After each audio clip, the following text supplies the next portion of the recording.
Hello बच्चों, let's read the following question. A nucleus X जिसका atomic number है Z and mass number है A emits an alpha particle. वो एक alpha particle है.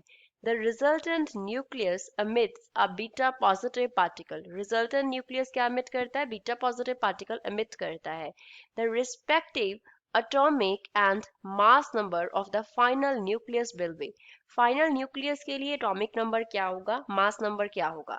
Options are Z minus 3 and A minus 4, Z minus 1 and A minus 4, Z minus 2 and A minus 4, or Z and A minus 2.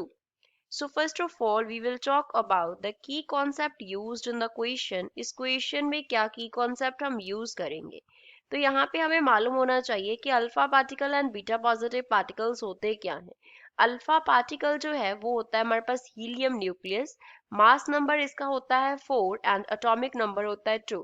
And अगर हम beta positive particle की बात करें तो ये इलेक्ट्रॉन का बेसिकली हमारे पास एंटी पार्टिकल होता है. तो इलेक्ट्रॉन का मास नंबर 0 कंसिडर करते हैं एंड जो चार्ज है वो -1 होता है. तो बीटा पॉजिटिव का क्या होगा? +1 होगा. अब इस क्वेश्चन को सॉल्व करते हैं. पहले तो जो पेरेंट न्यूक्लियस है वो है X, एटॉमिक नंबर है Z एंड मास नंबर है A.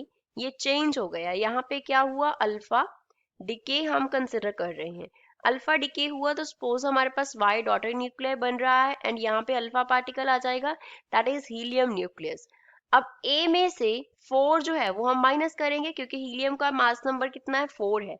तो 4 जो Y है वो क्या होगा? X से उसका मास नंबर 4 कम होगा. तो यहाँ पे क्या आ जाएगा? A माइनस 4 आ जाएगा. और अगर हम एटॉमिक नंबर की बात करें तो हीलियम का एटॉमिक नंबर 2 है, विच मीन्स X का अगर Z है तो अब 2 कम हो गया.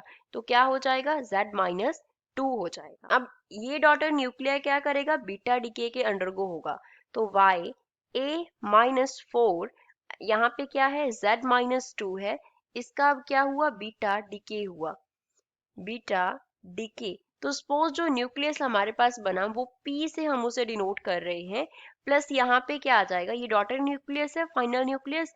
प्लस यहाँ पे क्या आ जाएगा? एक बीटा पॉजिटिव पार्टिकल आ जाएगा. अब बीटा पॉजिटिव इसका एटॉमिक नंबर जो है वो कितना है? +1 है.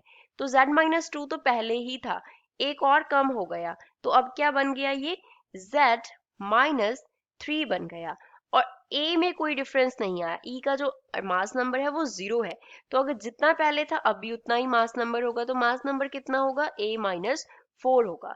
तो ये हमारा क्या बन गया? फाइनल न्यूक्लियस बन गया. तो गिवन ऑप्शन में से फर्स्ट जो है वो करेक्ट ऑप्शन है.